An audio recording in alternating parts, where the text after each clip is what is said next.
My name's Stacy Spielman, and I teach on the Professional and Clinical Skills course here at the university.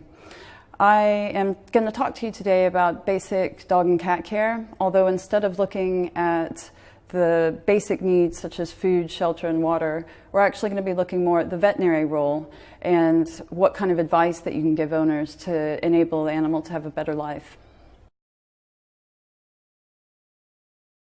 We'll just take a look at some of the general advice that vets will give owners regarding health info, and we'll go into some more specific details towards the end of the lecture. The first thing we'll talk about is pet selection. It's incredibly important for the long-term welfare of the animal and for the human-animal bond, so for the overall life of the owner and the animal. Picking the right species is important, whether it's going to be a dog or a cat or another small mammal. People need to consider the size, its final growth size. That's going to affect how much it costs and the general lifestyle conditions.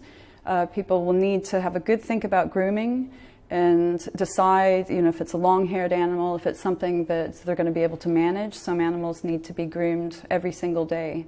So, for example, you wouldn't necessarily want to put a very long-haired dog with a pensioner that maybe had arthritis. The next thing we'll have a look at is diet. So there's lots of dietary problems. The most common one by far is obesity, although you can also get malnutrition, vitamin deficiencies, things like that. They're quite rare. Obesity is a serious problem for quite a few pets, and it often has a link with the owner's lifestyle as well, so it can be a delicate subject to deal with in practice.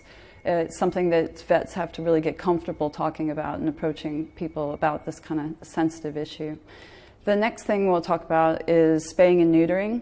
I won't say a lot about that, except that most vets advise spaying and neutering. There's real serious problems with pet overpopulation. Lots of really good animals are put down every year.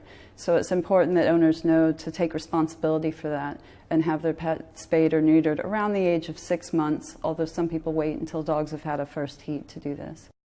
Getting a new puppy or kitten is a fun time in owners' lives, and it's something that vets can offer a lot of advice about to help make sure that the animal grows into a healthy pet.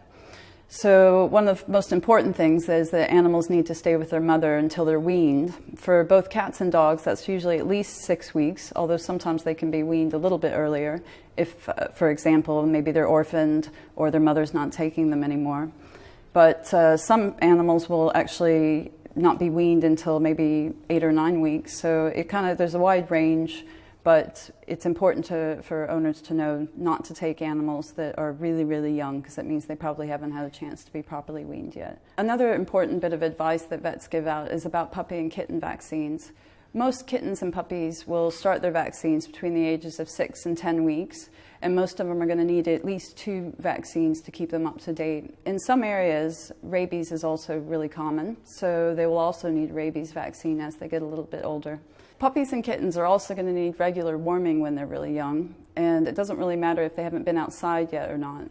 They can actually get them from their mother if their mother's ever had an infection during her life. Even if she doesn't actively have the infection at the time, she can pass on larvae to the puppies or kittens while they're still in the uterus, which means that they're actually born with them. And so vets need to be able to advise about a regular dosing regime for the client to make sure that they are cleared of that before they are older. The other and last thing we'll say about puppies and kittens is the type of food they need. They actually need a species-specific diet. That means a diet that's actually made either for dogs or for cats, and it needs to be something for growing animals, so something that's going to provide them with the nutrition they need to fully grow. Adult dogs and cats are also going to need vaccines and annual health checks. The annual health check may just be have a feel for lumps and bumps and a little bit of a talk with the owner to see if any problems have come up over the year. For older animals, it might also involve a blood test to see if there's any diseases that could be caught early. Last little bit that we're going to talk about today is about parasite control. So there's external parasites and internal parasites, and the external ones are things like fleas and ticks. And internal ones are mostly worms, different kinds of worms. So you have intestinal worms that live in the gut, heartworms in some areas where there's mosquitoes, and lungworms.